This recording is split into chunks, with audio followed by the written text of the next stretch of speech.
এর আয়োজনিত রথের উৎসব মহাসেব জগন্নাথ বলদেব সুভদ্রা এই মত্তধামে পাপীতাপীরা মন্দিরে আসার সুযোগ পায় না, তার উদ্দেশ্যে নিজেই রাস্তায় নেমেছে এই পাপীতাকে উদ্ধার করার জন্য। দর্শন করলেই অবশ্যই শাস্ত্রে অনুযায়ী পাপ অবশ্যই ক্ষয় হবে, এই উল্লেখ করা আছে। হরে কৃষ্ণ। আপনাদের প্রভুও যেন আপনাদের মনের আশাগুলো পূরণ করে।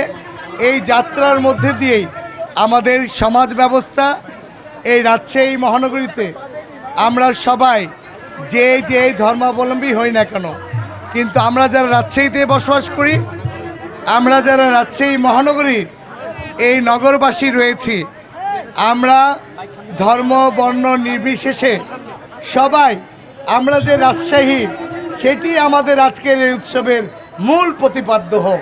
আমরা সবাই একসাথে কাঁধে কাঁধ মিলিয়ে এই মহানগরীকে গুছাতে চাই।